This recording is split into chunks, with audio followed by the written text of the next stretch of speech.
EUs fordonsflotta ska elektrifieras på rekordtid, samtidigt som Europa varken kan producera tillräckligt med el eller elbilar.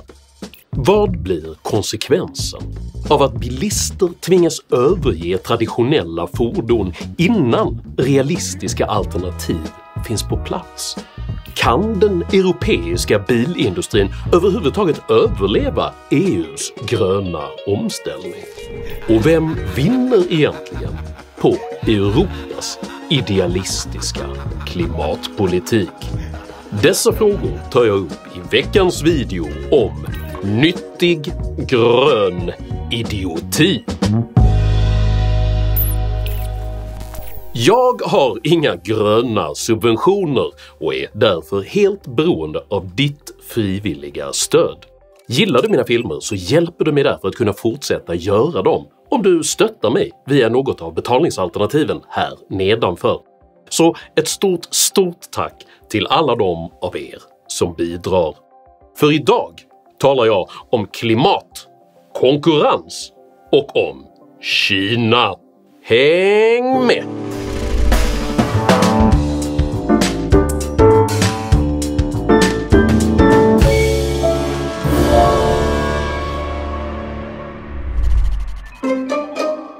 Begreppet nyttig idiot beskriver en person vars agerande gagnar deras fiender utan att de själva förstår det. Detta tillmäle har ofta använts för att beskriva hur den västerländska vänsterrörelsen konsekvent stöttar auktoritära rörelser med förhoppningen att dessa ska förverkliga en tolerant och jämlik socialistisk utopi. Ett historiskt exempel på detta är hur den västerländska vänsterrörelsen under decennier stöttade Sovjetunionen, som inte bara var en totalitär regim med dysfunktionell ekonomi, utan som även präglades av fattigdom, matköer och extrem ojämlikhet mellan eliten och folket. Av samma anledning allierade sig vänstern även med den mordiska kommunistdiktaturen i Kina, och när den kommunistiska gerillamilisen FNL erövrade Vietnam kände den svenska vänsterns glädje inga gränser.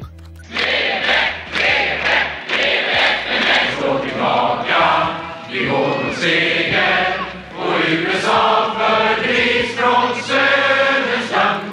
Ni firar seger nu. Ja, det känns härligt att få vara med om när Vietnam vinner den slutliga segern. Man är så lycklig så man vet knappt vad man heter.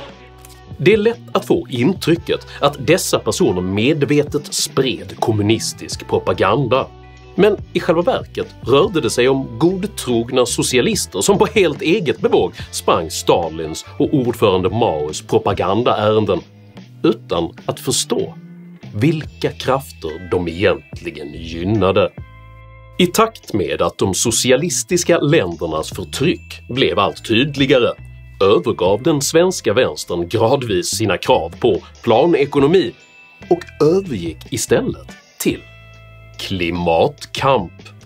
Den här revolutionära historien har liksom tagit slut. Det är liksom inte USA ut ur Vietnam längre. Utan nu börjar alltså idéer om ekologin, om beroendet av naturen. Under förevändningen att planetens själva överlevnad hängde på införandet av radikal vänsterpolitik kunde aktivisterna nämligen argumentera för socialism utan att behöva förhålla sig till verklighetens ekonomiska förutsättningar. Flera av dessa kommunistvurmande klimatkämpar gav sedan möjlighet att göra barnprogram för public service, som vid denna tid ännu hade monopol på tv-sändningar. Och så var det någon från SVT som hörde av sig och frågade: vill ni inte göra barnprogram? Och så var vi liksom så här nyfrälsta ekologer. Att det statliga tv-monopolet lyfte fram vänsterradikaler i barntablån var vanligt vid denna tid och är faktiskt ett skolboksexempel på nyttig idioti från såväl public service som från aktivisterna själva. En snarlik form av medialt framlyft nyttig idioti var den så kallade fredsrörelsen, som krävde att västvärldens demokratier skulle skrota sina vapen.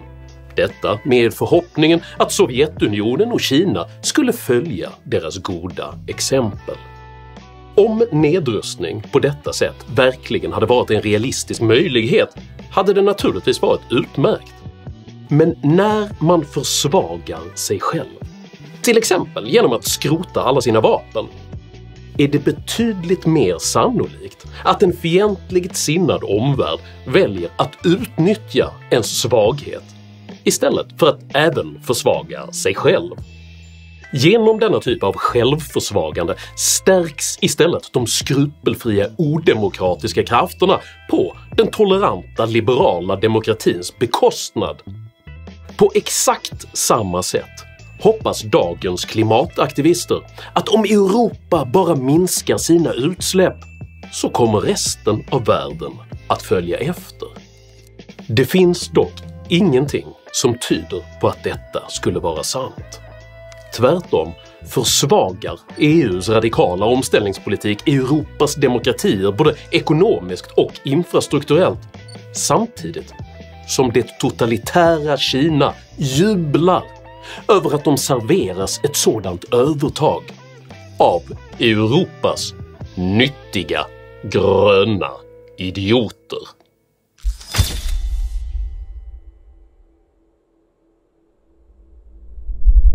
År 2045, om 20 år alltså, ska Sverige inte längre ha några nettoutsläpp av växthusgaser alls. Därefter ska utvecklingen fortsätta mot så kallade negativa utsläpp, där vi alltså ska absorbera mer koldioxid ur atmosfären än vad vi släpper ut. Detta beslut fattades av regeringen Löfven år 2017 och har även den sittande högerregeringens fulla stöd.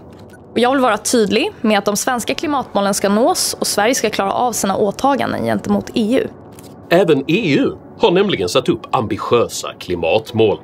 Dels ska unionen som helhet nå netto noll år 2050 och dels innebär EUs klimatlag att det är juridiskt bindande för medlemsländerna att ha 55% lägre utsläpp år 2030 än vad man hade 1990.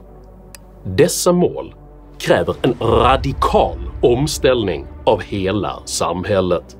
Vårt jordbruk, skogsbruk och mycket av vår industriproduktion kan idag inte fungera alls utan fossila bränslen. Detsamma gäller resor, uppvärmning och transporter av mat och konsumtionsvaror. För att komma hela vägen ner till netto nollutsläpp 2045 och minusutsläpp därefter så behöver vi elektrifiera industri- och transportsektor. Det behöver ske i stor skala och det behöver ske i ett högt tempo. Att på 20 år ersätta allt detta med fossilfria alternativ är en extrem ambitionsnivå. De fossilfria alternativen är dessutom ofta dyrare och mer energikrävande.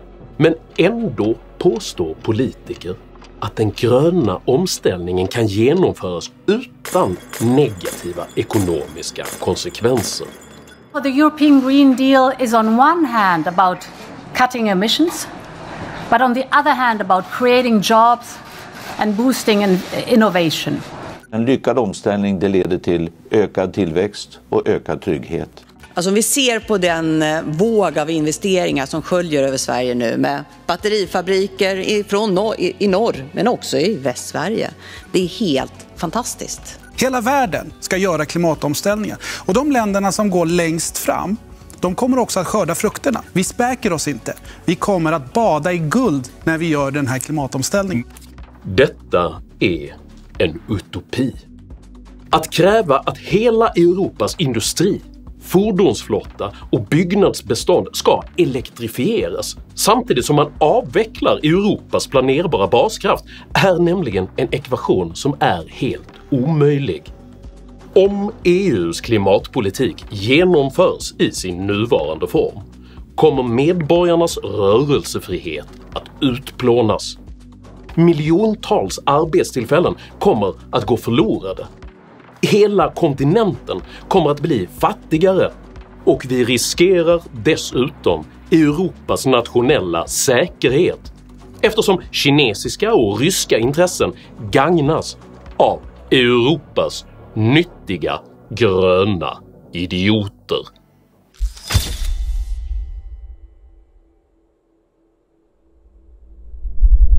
Redan sommaren 2025 skärps reglerna för hur mycket en ny bil får släppa ut per kilometer. I praktiken tvingar detta biltillverkarna att sälja en allt högre andel elbilar. Och misslyckas de med detta drabbas de av skyhöga böter. Sammanlagt 170 miljarder kronor enligt vd:n för biltillverkaren Renault. Reglerna kommer sedan att fortsätta att skärpas tills det år 2035, alltså om bara 10 år, blir helt förbjudet att sälja nya bensin-, diesel- och hybridbilar i hela Europa. Det är förvisso teoretiskt möjligt att fortsätta köra gamla bilar, men inte heller detta kommer att vara möjligt särskilt länge. Bryssel håller nämligen även på att utvidga utsläppshandelssystemet till att inkludera vägtransporter. Detta innebär att den som säljer bensin och diesel måste köpa en så kallad utsläppsrätt, och varje år minskar EU antalet utsläppsrätter som finns att köpa. Detta i syfte att gradvis göra bensin och diesel så dyra att folk tvingas gå över till elbilar. Denna handel med utsläpp träder i kraft år 2027 och 2042 kommer antalet utsläppsrätter att vara 0, vilket i praktiken innebär ett förbud mot bensin, diesel och traditionella bilar. Denna omställning kommer att kräva enorma mängder planerbar elektricitet som i nuläget varken existerar eller ser ut att kunna produceras inom en överskådlig framtid. Enligt Stockholms stad kräver bara Sveriges elektrifierade personbilsflotta 15 nya terawattimmar per år. För att sätta denna siffra i perspektiv motsvarar alltså de svenska personbilarnas energibehov produktionen från 2 medelstora kärnkraftverk per år. Och då är inte ens de ännu mer energikrävande vägtransporterna inräknade. Det torde vara helt uppenbart för alla som kan räkna att Europa helt saknar förutsättningar för att klimatmålen ska kunna uppnås i sin nuvarande form. Och att Europa dessutom kommer att göra sig helt beroende av kinesiska elbilar om vi fortsätter låta oss styras av Europas nyttiga gröna idioter.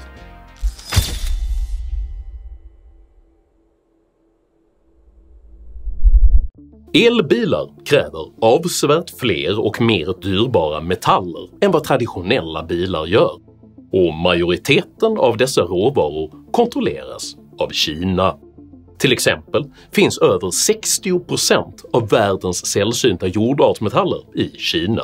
Men även de jordartsmetaller som utvinns i andra delar av världen köps upp och förädlas i Kina. Ytterst står därför Kina för drygt 86% av världsproduktionen, och EU importerar i princip alla sina sällsynta jordartsmetaller ifrån Kina. Samma mönster går igen gällande råvara efter råvara. Kina producerar 60% av världens litium, 70% av världens kobolt, 40% av världens koppar och 60% av världens grafit. Tittar man på den förädlade produkten som används i elbilsbatterier står Kina i princip för all produktion i världen. Ett konkret exempel på hur dessa resursmässiga förutsättningar frontalkrockar med Europas gröna omställningsambitioner är den nu totalhavererade mångmiljardsatsningen Northvolt. Det tidigare hyllade batteriföretaget Northvolt har ju under den här hösten kollapsat, och idag så är det svårt att se vad som kommer att överleva av verksamheten i Skellefteå. Northvolts totalhavererade omställningssatsning gjorde dem inte bara beroende av kinesiska insatsvaror, kinesiska maskiner och regimkopplad kinesisk arbetskraft. Nu spekulerar många att Kina även kan gå in som direkt ägare i bolaget. Och de där miljarderna du pratar om som behöver skickas in då, vem skulle vara intresserad av det?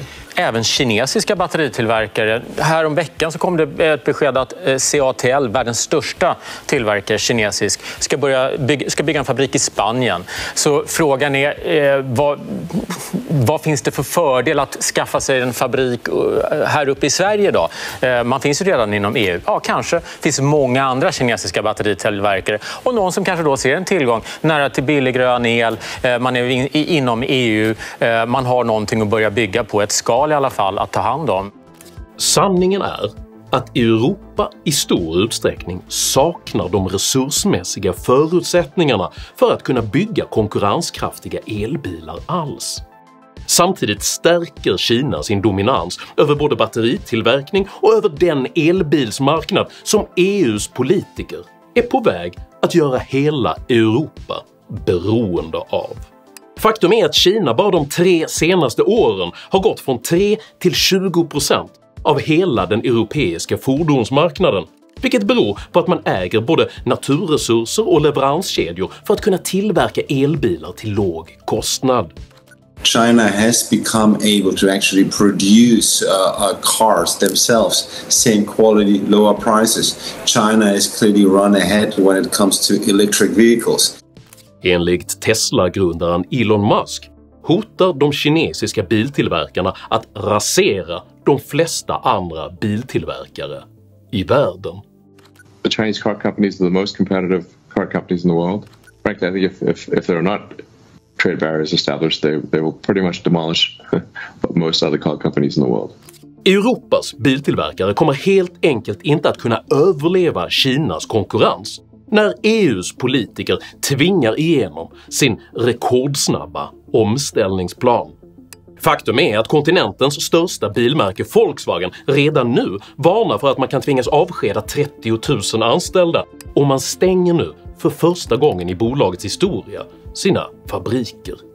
There is a very, very hot price competition going on. Let's call it a price war. So Volkswagen needs to adjust on pricing here as well. That means losing money.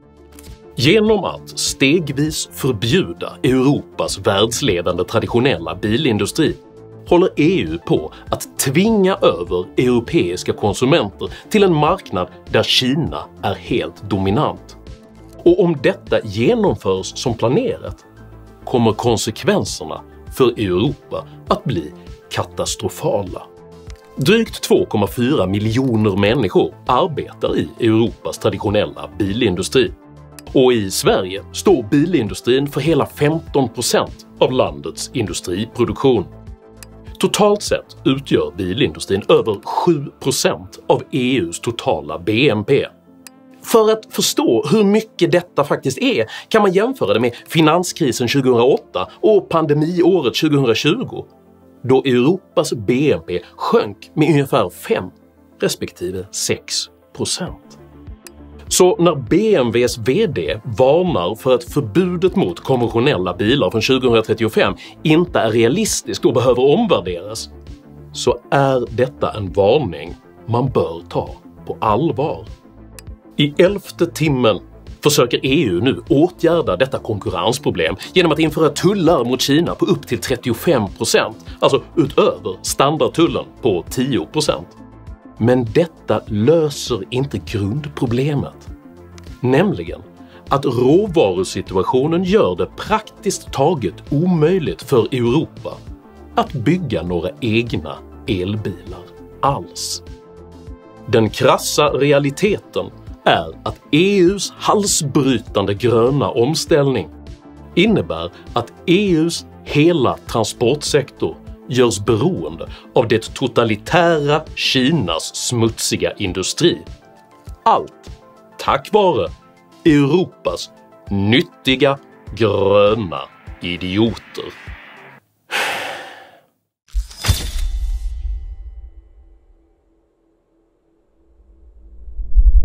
Att vilja minska utsläpp av växthusgaser är inte fel. Men det mål och den tidsram som Sveriges och EUs politiska ledare har satt är omöjligt att uppnå utan att stora delar av Europas ekonomi totalhavererar. Idag är det ett ofrånkomligt faktum att Kina kontrollerar majoriteten av de råvaror och leveranskedjor som krävs för att elektrifiera samhället. Genom att driva igenom krav på en mycket hastig elektrifiering flyttar vi därmed makt bort från oss själva, riskerar miljontals jobb och förlorar ytterst även vårt politiska oberoende. Med andra ord, Europas liberala demokrati försvagar sig själv och låter den kinesiska kommunistdiktaturen bli allt mer dominant. Precis som 1960- och 70-talets vänsteraktivister inte riktigt förstod att de sprang auktoritära regimers ärenden, inser inte dagens förespråkare av grön omställning att de ytterst faktiskt springer det totalitära Kinas ärenden. De tror istället så starkt på den rådande klimatpolitiken att de glömmer att resten av världen faktiskt har allt att vinna på att inte försvaga sig själva på samma sätt som Europa gör. De kommer istället att utnyttja vår självförvållande beroendeställning för att stärka sin egen makt och dominans. Northvolt är i detta sammanhang kanariefågeln i den gröna omställningens allt mer syrefattiga gruva. Storyn om batteriimperiet Northvolt och Skellefteå som centrum för hela Europas gröna omställning har på några månader vänt och blivit storyn om en av de största kriserna i svensk industrihistoria. Det är ett historiskt haveri som borde bli föremål för forskning och sen bli case som man studerar på handelshögskolor världen över i hur man inte ska göra. Ingen är dock ännu beredd att erkänna de verkliga anledningarna till Northvolts haveri och vad dessa egentligen säger om Europas gröna omställning som helhet. Var det att man försökte ta in för mycket människor från olika delar av världen samtidigt och få dem att jobba mot ett väldigt ambitiöst mål? Eller var det här som det har pratats om, som kemiexperten i inslaget sa väldigt träffsäkert, vi skulle springa när vi lärde oss krypa?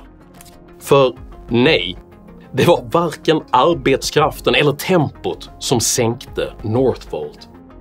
Det var det faktum att Europa saknar realistiska förutsättningar för elektrifiering inom den tidsram som klimataktivisterna kräver. Den uppjagade gröna omställningen kommer därför att drabbas av exakt samma öde som Northvolt, med miljardhaverier, massuppsägningar och utebliven produktion.